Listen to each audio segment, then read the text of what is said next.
લોકરક્ષક તથા PSI ભરતીના form ભરવાનું આવતીકાલ 4 એપ્રિલથી શરૂ થશે, જે 30 એપ્રિલે પૂર્ણ થશે. આજે આપણે વિડીયોમાં ઉમેદવારોના કેટલાક પ્રશ્નોના અંગે માર્ગદર્શન આપવાનો પ્રયત્ન કરીશું.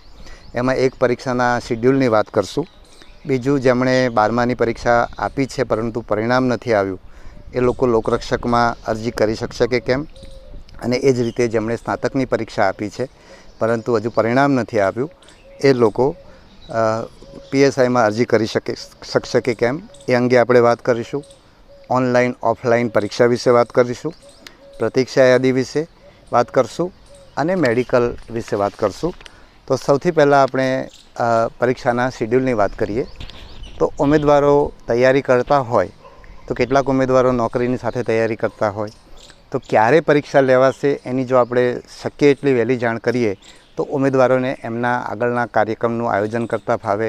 નોકરી કરતાં કઈ રીતે તૈયારી કરવી કે નોકરી છોડીને તૈયારી કરવી, કેટલા સમય પહેલાં છોડવી વગેરેનું માર્ગદર્શન મળે, એટલા માટે આપણે પરીક્ષાની તારીખો વિશે વાત કરીશું.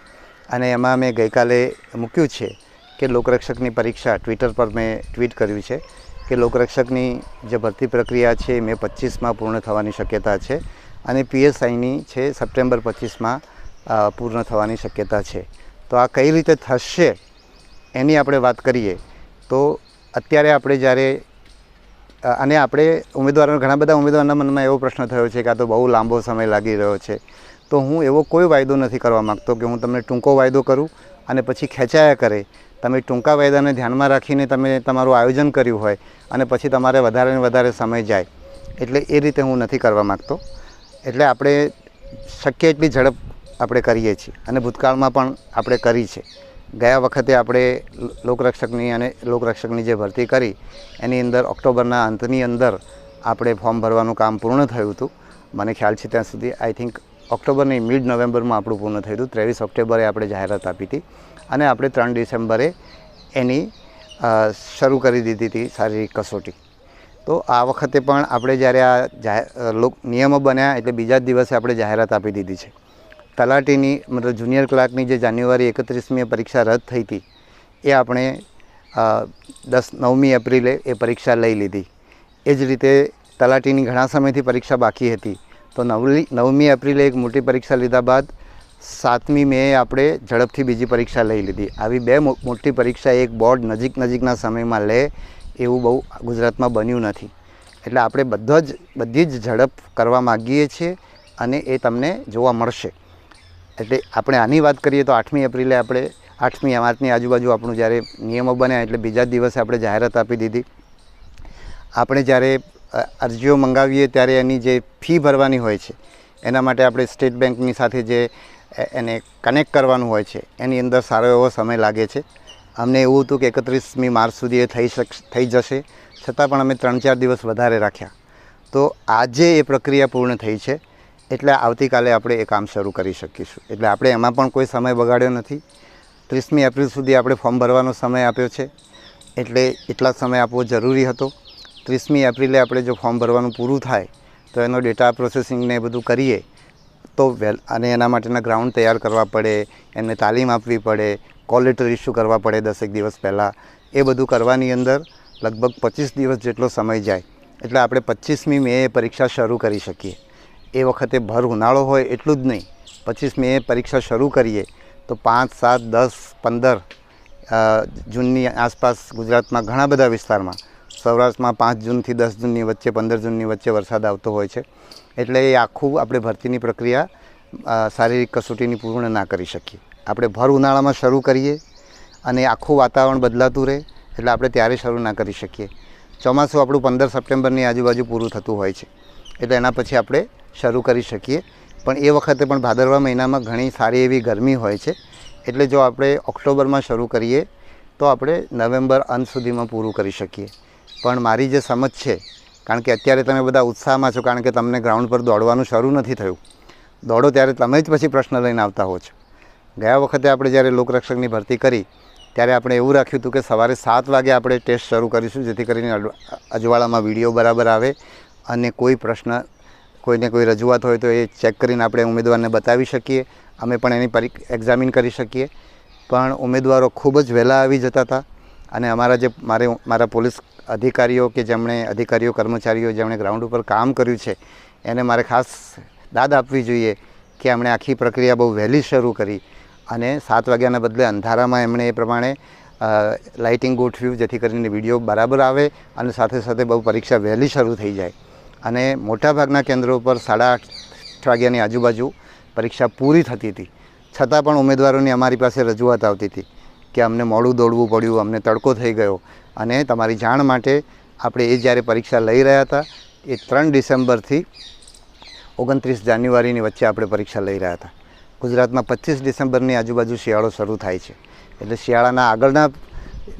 શિયાળો પીક ઉપર હોય છે. 25 જાન્યુઆરીએ કાશ્મીરમાં ને ત્યાં બધે બરફ વરસતો હોય છે, ત્યાં વખતે ગુજરાતમાં સૌથી વધારે ઠંડી ત્યારે શરૂ થાય છે. એના આગળનો ભાગ અને ફેબ્રુઆરીમાં ગરમી શરૂ થાયના, એટલે ટૂંકમાં 25 ડિસેમ્બરની આગળ 1 મહિનો અને પાછળ 1 મહિનો એ પ્રકારે પરીક્ષા ગોઠવી હતી. એવી ઠંડીની સિઝનમાં પરીક્ષા ગોઠવી હતી, છતાં પણ અમારી પાસે એવી રજૂઆત આવતી હતી. એટલે મે મહિનામાં શરૂ કરીએ કે ઓક્ટોબરની ગરમીમાં શરૂ કરીએ. બીજો એક પ્રશ્ન એવો રહેતો હોય છે કે ગઈ વખતે આપણે જ્યારે પરીક્ષા લીધી ત્યારે લગભગ 3-4 એવી ઘટનાઓ બનેલી. એક કિસ્સાની અંદર એક ઉમેદવાર મને ખ્યાલ છે ત્યાં સુધી મૃત્યુ થયું હતું એનું, અને બીજા 2-3 કિસ્સાની અંદર હાર્ટની સિરિયસ ટ્રબલ થઈ હતી ને આપણે એમને તરત જ હોસ્પિટલમાં લઈ ગયા અને એમને આપણે બચાવી શક્યા. હવે એ ઉમેદવારો પૂરતી તૈયારી કર્યા વિના આવ્યા હતા એવો મને ખ્યાલ છે. ખાસ એક કિસ્સામાં તો મને બરાબર યાદ છે કે એણે આ પહેલાં ક્યારેય દોડ્યા જ નહોતા અને એકસાથે ગ્રાઉન્ડ ઉપર સીધા દોડવા આવી ગયા ને એને હાર્ટની કોઈ મુશ્કેલી હશે ને એના કારણે પ્રશ્ન થયો. પણ આવું જો ગરમીના સમયમાં આપણે કરવા જઈએ તો આ મુશ્કેલીઓ વધી શકે અને કોઈનો જીવ ના જાય એની આપણે કાળજી રાખવી પડે. બીજું, ગરમીનો સમય હોય ત્યારે પછી તમને સવારે 8 વાગે અને સવારના 6 વાગ્યાની વચ્ચે ગરમીનો ઘણો મોટો ફરક પડતો હોય છે અને એના કારણે જેમ બેચ મોડી થાય એમ ફેલ્યોર થવાની શક્યતા વધારે રહેતી હોય છે. એટલે સવારના 8:30 સુધી પરીક્ષા પૂરી કરી શકીએ અને ગરમીથી ઓછામાં ઓછી ગરમીમાં પૂરી કરી શકીએ એ રીતે આપણે આયોજન કરવા માગીએ છીએ. એટલે કાં તો આપણે ઓક્ટોબરમાં કરીશું જો ત્યારે ગરમી ઓછી હશે તો, નહીંતર આપણે દિવાળી 1 નવેમ્બરે છે એટલે 15 નવેમ્બરે આપણે આ પરીક્ષા શરૂ કરશું. અને આપણે કેટલી અરજી આવે છે એના આધારે આપણને ખબર પડશે કે કેટલો સમય આપણે આ પરીક્ષા લેવામાં થશે. ગયા વખતે 3 ડિસેમ્બરથી 29 જાન્યુઆરી એટલે લગભગ 2 મહિના જેટલો સમય હતો. આ વખતે આપણે જે સંમતિપત્રકની પ્રથા શરૂ કરી છે એટલે આપણે જો સંમતિપત્રક એડવાન્સમાં માગશું તો કદાચ આ સંખ્યા ઘટશે તો આપણે નવેમ્બરની 15 તારીખથી ડિસેમ્બરના અંત સુધીમાં આપણે તમારી શારીરિક કસોટી પૂરી કરી શકીશું એવું મને લાગે છે. જો સંમતિપત્રકના માધ્યમથી આપણે કરીએ તો આપણને કદાચ 15 દિવસ આપણે એમાં બચાવી શકશું. એટલે ડિસેમ્બર અંતની અંદર આપણે જ્યારે શારીરિક કસોટી પૂર્ણ થઈ જાય તો જાન્યુઆરી અંતની અંદર આપણે PSI અને લોકરક્ષક જાન્યુઆરી અંત એટલે ટૂંકમાં જાન્યુઆરી એન્ડથી માંડીને જાન્યુઆરી 30 તારીખથી માંડીને 15મી માર્ચે જ્યારે 10મા-12માની બોર્ડની પરીક્ષા શરૂ થાય એ પહેલાં આપણે PSI અને લોકરક્ષક બંનેની પરીક્ષા આપણે લેખિત પરીક્ષા લઈ શકશું એવું મને લાગે છે. હવે આપણે લોકરક્ષકની અલગ વાત કરીએ અને PSIની અલગ કરશું. તો લોકરક્ષકની આપણે ધારો કે ફેબ્રુઆરીની 15 તારીખની આજુબાજુ આપણે લીધી હોય તો આન્સર કીને બધું ફાઇનલ કરવામાં લગભગ 3-4 અઠવાડિયાનો સમય જતો હોય છે. એટલે માર્ચની 15 તારીખની આજુબાજુ આપણે એ કામ આન્સર કી ફાઇનલ કરીએ અને એ પછી આપણે જ્યારે રિઝલ્ટ ડિક્લેર કરીએ છીએ ત્યારે પછી 15 દિવસ આપવાની એવી જોગવાઈ છે કે જેમાં તમે તમારા ઓબ્જેક્શન રજૂ કરો છો. એટલે માર્ચની 30 તારીખ આવી ગઈ અને જ્યારે આપણે માર્ચની 30 તારીખની આજુબાજુ આપણે ફાઇનલ પરિણામ જાહેર કરીએ અને દસ્તાવેજ ચકાસણીની કામ કરવાની અંદર એના કોલ લેટર ઇસ્યુ કરવાના થાય છે જેની અંદર 10 દિવસનો સમય જતો હોય છે અને દસ્તાવેજ ચકાસણીની અંદર લગભગ 15 દિવસ જેવો સમય જતો હોય છે અને દસ્તાવેજ ચકાસણી થઈ ગયા પછી પરિણામ જાહેર કરવામાં એટલે આજે 30મી માર્ચે આપણે પરિણામ જાહેર કરીએ તો 30મી એપ્રિલ સુધીમાં આપણે એ પ્રક્રિયા પૂરી કરીએ અને મેમાં આપણે ફાઇનલ મેરિટ લિસ્ટ આપીને લોકોને નિમણૂક પત્ર આપી શકીએ એવું અત્યારે જે આયોજન અમારું છે એ પ્રમાણે આ રીતે. હવે PSIની વાત કરીએ તો PSIની પણ 15 ફેબ્રુઆરીની આજુબાજુ આપણે પરીક્ષા લઈએ તો એની અંદર 2 પેપર છે. એક જે ભાગ છે ઓબ્જેક્ટિવ ટાઈપ છે અને બીજો નિબંધલક્ષી છે. એક હેતુલક્ષી છે, બીજો નિબંધલક્ષી છે. હેતુલક્ષી પરીક્ષાની અંદર જે લોકો પાસ થાય એના નિબંધલક્ષી પ્રશ્નપત્રો તપાસવાના છે. એટલે નિબંધલક્ષી પ્રશ્નપત્ર એટલે કે ગુજરાતી ને અંગ્રેજીનું પ્રશ્નપત્ર કે જેમાં તમને લાંબુ લખવાનું છે અને એનું એટલે કે આપણે 15 ફેબ્રુઆરીની આજુબાજુ એ પરીક્ષા લઈએ તો આપણે એની અંદર પણ આન્સર કીને બધું ફાઇનલ જે હેતુલક્ષી પ્રશ્નપત્ર છે એની આન્સર કી આપણે ફાઇનલ કરીએ એટલે 15મી માર્ચ સુધીમાં આપણે એનું પહેલા ભાગનું પરિણામ જાહેર કરીએ અને એમાં જે લોકો પાસ થયા છે એના પછી નિબંધલક્ષી જે પ્રશ્નપત્ર ગુજરાતી અંગ્રેજી ભાષાનું છે તપાસવાનું થાય.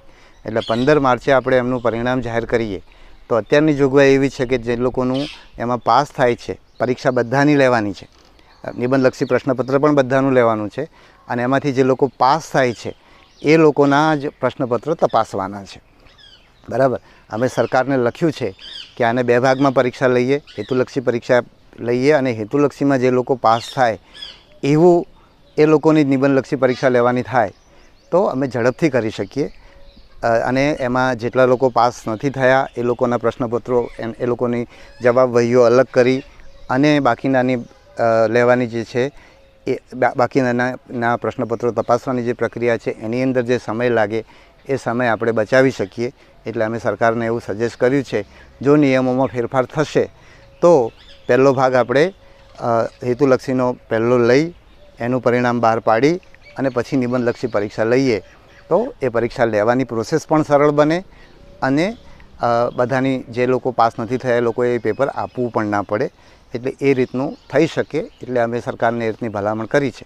છતાં પણ અત્યારના નિયમ મુજબ આપણે જોઈએ તો 15 માર્ચની આજુબાજુમાં આપણે હેતુલક્ષીનું પરિણામ બહાર પાડીએ પછી જે લોકો પાસ થયા છે એવા લોકોનું આપણે નિબંધલક્ષી પ્રશ્નપત્ર તપાસવાનું થાય. ગયા વખતનું PSIનું જે પરિણામ છે એ પ્રમાણે 40% લોકો 40% ઉપરના જે માર્ક્સ ગણીએ તો ગયા વખતે 1 લાખ લોકોએ PSIની પરીક્ષા આપી હતી. એમાંથી 40% ઉપર લગભગ 41,000 લોકો હતા. એટલે કે 40,000 લોકોનું નિબંધલક્ષી જે ગુજરાતી અંગ્રેજીનું પેપર છે તપાસવાનું થાય. GPSCની અંદર વર્ગ 1-2ની જે પરીક્ષા લેવામાં આવે છે જેની અંદર 2500ની આજુબાજુ વિદ્યાર્થીઓ હોય છે અને 6 પેપર હોય છે એટલે 30,000 લોકોની પરીક્ષાના પ્રશ્નપત્રો તપાસવામાં એમને 4 મહિના અથવા એનાથી વધારે સમય થાય છે. એટલે જો આપણે 15મી માર્ચ પછી એ પ્રશ્નપત્ર તપાસવાનું શરૂ કરીએ અને એને અલગ પાડીને તપાસવાનું શરૂ કરીએ તો આપણા કિસ્સાની અંદર 5 મહિના જેટલા સમયની આપણે તૈયારી રાખવી પડે. એટલે એપ્રિલ, મે, જૂન, જુલાઈ અને ઓગસ્ટ. એટલે મોડામાં મોડા ઓગસ્ટ મહિનામાં આપણે એમનો પ્રશ્નપત્ર તપાસી અને ઓગસ્ટના અંતમાં આપણે એમનું પરિણામ આપી શકીએ એવું અત્યારે જણાય છે. અને પછીનો 1 મહિનો જે છે એ આપણે એમનું ડોક્યુમેન્ટ વેરિફિકેશન કરવાનું થાય. એટલે એક આ મુદ્દો આપણે આ રીતે ટૂંકમાં આ બંને પરીક્ષાઓ લઈ શકાય એવું અત્યારે અમને દેખાય છે. એટલે ઉમેદવારોને ખ્યાલ આવે કે એમણે કઈ રીતે તૈયારી કરવી. પછી બીજો મુદ્દો ઉમેદવારોના મનમાં એક એવો પ્રશ્ન થાય છે કે PSIનું પરિણામ તમે બહાર પાડો તો એમાં એ લોકો જે લોકરક્ષકમાં પાસ થયા હોય એ લોકો PSIમાં જાય અને લોકરક્ષકની જગ્યા ખાલી રહે. આ વખતે એમનું ઉમેદવારોનું જનરલી કહેવું છે કે 1,000 જેવી જગ્યા, પણ એ PSIની કારણ નહીં. PSIની આ વખતે 1300ની આજુબાજુ જગ્યાઓ હતી તો એટલી જગ્યાઓમાંથી લોકરક્ષકમાં પાસ થયા હું માનું છું 150-200 હશે, મને અત્યારે યાદ નથી આંકડો, પણ આ વખતની PSIની આપણી જગ્યા બહુ ઓછી છે એટલે 50 લોકો કે બધીને 100 લોકો આમાં પાસ થાય એટલે એટલી જ જગ્યાઓ ખાલી રહે. એટલા માટે પ્રતીક્ષા યાદી કે બહુ જગ્યાઓ ખાલી રહી જશે એ વિચાર કરવાનો રહેતો નથી અને એના કારણસર લોકરક્ષકની પરીક્ષાનો વિલંબ કરવાની જરૂર નથી. ગયા વખતે અમે જ્યારે લોકરક્ષકની પરીક્ષા 10મા 12માની પરીક્ષા થાય એ પૂર્વે એટલે કે માર્ચની 7-8 તારીખની આજુબાજુ અમે લેવા માગતા હતા, પરંતુ લોકરક્ષકનું રિઝલ્ટ મોડું આપવું એવો વિચાર કરીને લોકરક્ષકની પરીક્ષા અમે 10મી માર્ચની આજુબાજુની જગ્યાએ 10મી એપ્રિલે લીધી. એટલે 1 મહિનો વિલંબ થયો અને પછી પણ આપણે ઘણો બધો વિલંબ કર્યો હતો જેથી કરીને PSIનું રિઝલ્ટ પહેલાં આવી જાય એવું બધું આપણે વિચારેલું. આ વખતે આપણે મને લાગે છે કે એનાથી બહુ ફાયદો થતો નથી. 10,000 લોકો 3-4 મહિના સુધી એનું રિઝલ્ટની રાહ જોવે એના કરતાં 1000 જગ્યાઓ ખાલી રહીને આવતા વર્ષે ભરાય વધારે સારું છે. પણ આ વખતે એ પ્રશ્ન રહેતો નથી કારણ કે PSIની જગ્યાઓ ઘણી બધી ઓછી છે. તો આ એક બીજો મુદ્દોની વાત થઈ ગઈ. ત્રીજી વાત એમની ઉમેદવારો, કારણ કે આપણે અત્યારે એપ્રિલની અંદર આ ફોર્મ લઈ રહ્યા છીએ એટલે એ લોકોએ અત્યારે પરીક્ષા આપી દીધી છે અથવા આપી રહ્યા છે એટલે સ્વાભાવિક રીતે એમને લાલચ થાય કે અમને પણ આ પરીક્ષાની તક મળે. અને જ્યારે આપણે તરત જ શારીરિક કસોટી લઈ રહ્યા નથી અથવા તો ભરતીની આગળની પ્રક્રિયા તરત જ શરૂ નથી કરી રહ્યા તો આવા ઉમેદવારોને પણ તક મળે એ માટે આપણે વિચારી શકીએ.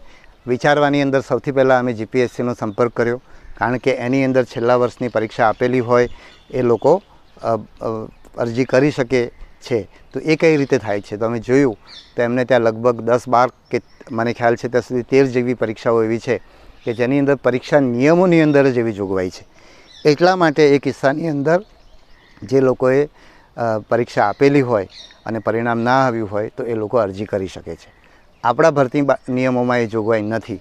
એટલે 4 એપ્રિલથી 30 એપ્રિલ એટલે 30મી એપ્રિલે છેલ્લા દિવસે જેના હાથમાં જે પણ પ્રમાણપત્રની આવશ્યકતા હોય એ પ્રમાણપત્ર હોય એ જ લોકો આ પરીક્ષા આપી શકે. એટલે 30મી એપ્રિલ સુધીમાં જે લોકોએ 12મું અથવા ગ્રેજ્યુએશન લોકરક્ષક અને પીએસઆઈ માટે પાસ કર્યું હોય એ લોકો આ અરજી કરી શકે. બાકીના લોકો ના કરી શકે એ બહુ સ્પષ્ટ છે. એટલે આવા ઉમેદવારો રહી ના જાય એટલા માટે મેં એવો વિચાર કર્યો છે કે ઓગસ્ટ સપ્ટેમ્બરમાં આપણે જ્યારે ઓક્ટોબરમાં કે નવેમ્બરમાં શારીરિક કસોટી લેતા હોય એ પૂર્વે આપણે ફરીવાર એકવાર એપ્લિકેશન મંગાવીએ તો આવા જે ઉમેદવારો છે કે જે અત્યારે પરીક્ષા આપી રહ્યા છે એ લોકો પાસ થઈ જાય અને એમને ફાયદો થાય. હવે આમાં તમે વિચારો કે જે લોકો અત્યારે આપણે ધારો કે ઓક્ટોબરમાં જ કે ઓગસ્ટમાં જ જો આપણે ફોર્મ મંગાવ્યા હોત તો અત્યારે કેટલાક લોકો એવા હોત કે જેની ઉંમર વધી જાત, એ લોકો તકથી વંચિત થઈ જાત. હવે આપણે જો ઓગસ્ટમાં ફોર્મ મંગાવીએ છીએ તો એ લોકો તકથી વંચિત થતા નથી. જે લોકોએ અત્યારે પરીક્ષા આપી છે એ લોકોને વધારાની તક મળે છે. એક તમે પીએસઆઈમાં કેટલાક લોકોની રજૂઆત આવે છે કે અમને લોકોને 21 વર્ષ પૂરા થયા નથી એટલે અમને તક મળતી નથી. તો એવા લોકો છે કે જેના ઓગસ્ટમાં 21 વર્ષ પૂરા થાય એ લોકોને પણ તક મળી જશે. એટલે આ એક આવું વિચાર્યું છે. પણ જે લોકો અત્યારે લાયક છે એ લોકોએ અત્યારે ફોર્મ ભરવાનું છે, એ લોકોને ત્યારે ફોર્મ ભરવાનું તક મળશે નહીં. જે લોકોએ આ વર્ષે પરીક્ષા આપેલી છે અને એવા જ લોકોને આ તક મળશે. એટલે જે લોકો અત્યારે લાયકાત ધરાવે છે એ લોકોએ અત્યારે ફોર્મ ભરી દેવાનું. આવતીકાલે 4 એપ્રિલે શરૂ થાય છે, વહેલામાં વહેલી તકે ભરી દેવાનું. છેલ્લા દિવસ સુધી રાહ નહીં જોવાની. ગયા વખતે પણ લોકરક્ષકમાં મને યાદ છે કે છેલ્લા દિવસે ઘણા લોકો રહી ગયા હતા, એટલે છેલ્લે કોઈ એક્સટેન્શન મળશે નહીં. એટલે જે લોકો અત્યારે લાયક છે એ લોકો વહેલામાં વહેલી તકે ફોર્મ ભરી દે. જે લોકોએ પરીક્ષા આપી છે એના માટે મારી ઈચ્છા મુજબ મારી સમજ છે કે ઓગસ્ટમાં અમે એક વિન્ડો ખોલીશું અને એ લોકો ત્યારે અરજી કરી શકશે. ધારો કે કોઈ અત્યારે સ્નાતકની પરીક્ષા આપી છે, લોકરક્ષક માટે લાયક છે, તો એણે અને લોકરક્ષકની ભરતીમાં એ ભાગ લેવા માગે જ છે તો અત્યારે એણે લોકરક્ષકનું ફોર્મ ભરી દેવાનું રહેશે. માત્ર સ્નાતકનું ફોર્મ એટલે કે પીએસઆઈ માટેનું ફોર્મ જ એને ભરવા માટે ઓગસ્ટમાં તક મળશે. એટલે એક આ બીજી વાત થઈ ગઈ. તો આ મુદ્દાની પણ હવે તમને સ્પષ્ટ સમજ થઈ ગઈ હશે. એટલે એવા ઉમેદવારો કે જેમને ઓગસ્ટમાં અત્યારે 12માની પરીક્ષા કે સ્નાતકની પરીક્ષા આપી દીધી છે તો એમણે પણ જો આગળ આ ભરતીમાં ભાગ લેવો હોય તો એમને તક મળવાની છે તો એ લોકો એમનો અભ્યાસ કરવાનો ચાલુ કરી દે. ઓનલાઈન ઓફલાઈન પરીક્ષા વિશે ઉમેદવારો પૂછતા હતા એટલે એ નિર્ણય પણ અમે ઝડપથી કરી દીધો છે જેથી ઉમેદવારોને પરીક્ષાની તૈયારી કરવાની ખબર પડે. અમે કર્યો છે આ રીતે વિચાર કરીને કર્યો છે કે ઓનલાઈન પરીક્ષા અને ઓફલાઈન પરીક્ષા બંને પરીક્ષામાં સલામતીની ઘણી બધી ધ્યાન રાખવાનું હોય છે. એટલે કોઈ એવું માનતું હોય કે ઓનલાઈન પરીક્ષા બહુ સલામત છે અને ઓફલાઈન પરીક્ષા સલામત નથી, તો એવું નથી. ઓનલાઈન પરીક્ષાની અંદર પણ ઘણી બધી કાળજી રાખવાની હોય છે અને ભૂતકાળની અંદર ગુજરાતમાં એવી ઘટનાઓ આપણે ત્યાં બનેલી છે, અન્ય રાજ્યોમાં પણ બનેલી છે. એટલે એ પણ બહુ કાળજી માગી લે છે. એટલું જ નહીં, પરીક્ષા કેન્દ્રોમાં ઓફલાઈન પરીક્ષા કેન્દ્રમાં સરકારી તંત્ર એમાં કામે લાગેલું હોય છે અને અમને એ સરકારી તંત્ર પર વધારે ભરોસો છે. જ્યારે ઓનલાઈન પરીક્ષાની અંદર એ આપણે કોઈ કંપનીને આપીએ છીએ જેમાં સરકારની ભૂમિકા ઓછી રહેતી હોય છે. બીજું, લાંબા સમય સુધી એ પરીક્ષા ચાલતી હોય છે. લાંબા સમય સુધી એની પરીક્ષા કેન્દ્ર પર પણ સલામતી રાખવી વધારે મુશ્કેલ થાય છે એવી મારી સમજ છે. એટલે એ રીતે પણ. ત્રીજું, ઉમેદવારોને એક સરખા પ્રશ્નપત્રો નથી મળતા, એ ઉમેદવારીની જે રજૂઆત છે એ રજૂઆત દૂર થઈ જાય. ચોથું, ઓનલાઈન પરીક્ષાઓ પણ સારી રીતે JEE બધી પરીક્ષાઓ લેવાતી હોય છે પણ એના જે પ્રશ્નપત્રની ગુણવત્તા માટે એમણે જે માળખું આખું એમણે જે તૈયાર કર્યું હશે, મેં બધાનો અભ્યાસ કર્યો છે, એટલે એવું માળખું અત્યારે આપણી પાસે ઉપલબ્ધ નથી. એટલે આપણે કોઈ પ્રાઇવેટ એજન્સીને પ્રશ્નપત્રો બનાવવા આપીએ અને એમાં અપડાઉન બધાની ડિફિકલ્ટી લેવલ સરખું હોય ના હોય એના કારણે ઉમેદવારોમાં જે અસંતોષ થાય, અન્યાયની લાગણી થાય, એવું ના થાય. બધાને સરખી તક મળે અને જે પ્રશ્નપત્ર છે એ પણ સારી ગુણવત્તાનું પ્રશ્નપત્ર હોય એટલે સરકારની અંદર જે ભરતી પણ થાય એ સારા ઉમેદવારોની ભરતી થાય. અત્યારે હું લોકરક્ષક અને પીએસઆઈના ઉમેદવારો જોઉં છું કે એ લોકોનું જે મને જ્યારે એમની સાથે ક્યાંક ને ક્યાંક મળવાનું થાય છે તો તો મને લાગે છે કે જે બંને ભરતી બોર્ડે ગયા વખતે જે પ્રયત્ન કર્યો છે એના કારણે સારા ઉમેદવારો પસંદ થયા છે. એટલે ગુણવત્તાની દૃષ્ટિએ પણ અમે એવું ઈચ્છીએ કે સારા પ્રશ્નપત્ર નીકળે અને સારી ગુણવત્તાના ઉમેદવારો ભરતી થાય અને ગુજરાતને સારા પોલીસ અધિકારીઓ મળે. તો એ દૃષ્ટિએ પણ અમે ઓનલાઈન ઓફલાઈનને આ રીતે જોયું છે. અને ફરીવાર કહું કે બંને પરીક્ષાની અંદર સિક્યોરિટીનું પૂરેપૂરું ધ્યાન રાખવું પડે છે. અત્યારે આપણે ગૌણ સેવા જે ભરતી લઈ રહી છે, પરીક્ષાઓ લઈ રહી છે, તો એ લોકો પણ એવું ના માનો કે એમણે ઓનલાઈન પરીક્ષા લીધી છે એટલે એ કંઈ ચિંતા ના કરતા હોય. એમણે પણ પૂરેપૂરી સલામતીની કાળજી લઈને એ પરીક્ષા એ લોકો લઈ રહ્યા હોય ને એટલે જ એમાં સફળતાપૂર્વક પરીક્ષા થઈ શકે છે. બીજું કેટલાક ઉમેદવારો રજૂઆત કરતા હોય છે કે ઉંમર અમારી થઈ ગઈ છે, થોડીક ઉંમર વધી જાય, અમારી ઊંચાઈ થોડીક ઓછી છે અને થોડીક ઊંચાઈ ઓછી થઈ જાય, બરાબર. પછી અભ્યાસક્રમમાં મેથ્સ ઘટાડવું, બરાબર. આ બધી વસ્તુઓ વિશે ઉમેદવારો રજૂઆત કરતા હોય છે. તો આપણે જાણીએ છીએ કે આ ભરતીના નિયમો સપ્ટેમ્બર ઓક્ટોબર મહિનાથી બનવાની પ્રક્રિયા ચાલુ હતી અને બહુ ચર્ચા વિચારણાના અંતે આપણે માર્ચમાં એ નિયમો બહાર પડ્યા છે. એટલે તમને એવું થાય, અંદરથી થાય, મને પણ યાદ છે કે મારે જ્યારે યુપીએસસીની પરીક્ષાનો ચોથો પ્રયત્ન પૂરો થયો અને મારું આઈપીએસમાં સિલેક્શન થયું તો મને પણ એવું થતું હતું કે હવે એક વધારાનો એટેમ્પ્સ મળી જાય તો હવે હું આઈએએસ માટે પ્રયત્ન કરું. પણ આમાં કોઈ ફેરફાર થઈ શકશે નહીં. આટલા સમય પછી જે નિયમો બન્યા છે એ નિયમો સ્વીકારી અને જેને તક નથી મળતી એમને મારી પૂરેપૂરી સદ્ભાવના છે એમના માટે અને હું એમને ખૂબ શુભેચ્છાઓ પાઠવું છું. તમે તમારો નવો રસ્તો શોધી અને એના માટે પ્રયત્નો ચાલુ કરી દો. નિરાશા બાજુ પર મૂકો. નિરાશા બાજુ પર મૂકવામાં અથવા નિરાશા ઓછી થવામાં સમય લાગશે, પણ જેટલા ઝડપથી તમે એ નિરાશા મૂકીને તમે એ નવા કામે લાગી જશો તો તમે ચોક્કસ સફળ થશો. અને એમાં મારી શુભેચ્છાઓ તમારી સાથે છે. હવે એક મેડિકલ વિશે ઘણા બધા પ્રશ્નો ઉમેદવારોના છે અને અત્યારે અમે મેડિકલ વિશે તમને કંઈ જ કહી શકતા નથી. અમે એક એવો વિચાર કર્યો છે કે તમારા મેડિકલ સંબંધી જે પ્રશ્નો છે એ પ્રશ્નો અમે મેડિકલ બોર્ડ જે આ કામ કરતું હોય છે એને લખીને મોકલીએ અને એના તરફથી અમને કોઈ માર્ગદર્શન મળે તો અમે માર્ગદર્શન વેબસાઇટ ઉપર મૂકશું ઉમેદવારોના માર્ગદર્શન માટે. એ જ રીતે અભ્યાસક્રમની અંદર પણ ઉમેદવારો જે કેટલાકને એવું થાય છે કે ભાઈ આમાં ગણિત વધારે છે, તો આપણો પ્રયત્ન એ રહેશે કે બધા લોકોને, તમને જે કોમર્સ કે જે લોકો સાયન્સ નથી ભણ્યા કે જે લોકો ગણિત ઓછું ભણ્યા છે એ લોકોને ગણિતની તકલીફ થશે એવું એમના મનમાં ખ્યાલ છે. તો એમને ન થાય ને બધાને સરખો, કારણ કે આપણી પરીક્ષાનું લાયકાતનું ધોરણ આપણે સાયન્સનો બેકગ્રાઉન્ડ ધરાવનાર કે ગણિતના બેકગ્રાઉન્ડ ધરાવનાર આપણે નથી લેતા. આપણે એક 12મા ધોરણનું પાસ લોકરક્ષકના કિસ્સાની અંદર અને પીએસઆઈના કિસ્સાની અંદર સ્નાતકને લઈએ છીએ. તો બધા જ સ્નાતકો પીએસઆઈના કિસ્સાની અંદર અને બધા જ 12મા ધોરણમાંના વિદ્યાર્થીઓ લોકરક્ષકના કિસ્સામાં સરખી તક મળે એ રીતે પ્રશ્નપત્ર તૈયાર થાય એ માટેનો આપણે પ્રયત્ન કરશું. અને એની અંદર મેં અગાઉ કહ્યું હતું એમ ઉમેદવારોને જુદી જુદી રીતે હું મળવા પણ માગું છું. અત્યારે પણ તમે મારી ઓફિસે આવી શકો છો.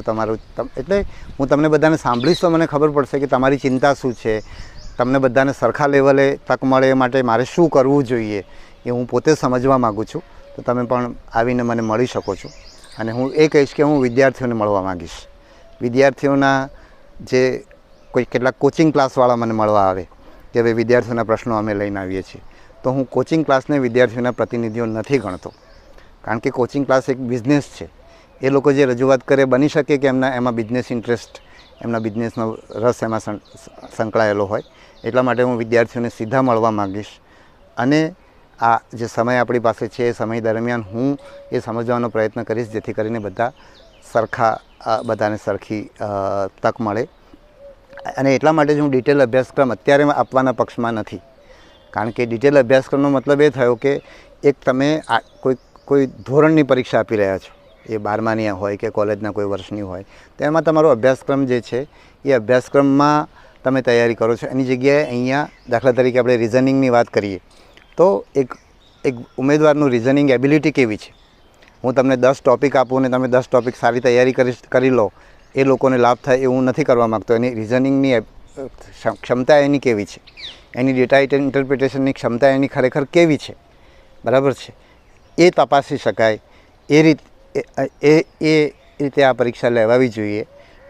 નહીં કે કોઈકે કોચિંગ ક્લાસ એટેન્ડ કરી દીધો છે, અમે જે ટૉપિક આપ્યા છે એ બધામાં બરાબર ભણાવી દેવામાં આવે છે, બધું ગોખી દેવામાં આવે છે, તો એના આધારે ન થાય એવું અત્યારે મારી સમજ છે. તમને મળ્યા પછી તમને આના વિશે વધારે કંઈ કહેવાની જરૂર પડે તો હું તમને વધારે જે કંઈ માહિતી આપવાની થશે એ આપીશું. અત્યારે હું એટલું કહું કે પાઠ્યપુસ્તકો જે છે 12મા ધોરણ સુધીના પાઠ્યપુસ્તકો એ તમારે વાંચવાના શરૂ કરવા જોઈએ તમારા વિષયને લગતા.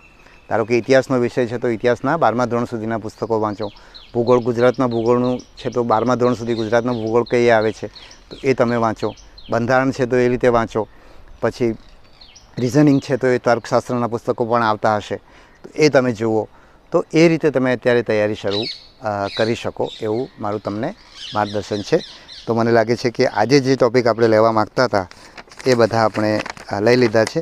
એક બે પ્રશ્નો મને લાગે છે કે એક બે પ્રશ્નો મને યાદ આવે છે. એક પ્રશ્ન એવો હતો કે અમારામાં માર્કશીટની અંદર CGPA કે એવું કંઈક લખેલું હોય તો અમારે એની પર્સન્ટેજ કેવી રીતે મૂકવા. તો એની અંદર તમારી માર્કશીટ છે એમાં પાછળના ભાગે લખેલું હોય છે કે આટલાથી આટલા CGPAના આટલા પર્સન્ટેજ ગણાય, તો એ પર્સન્ટેજ તમારે મૂકવાના છે.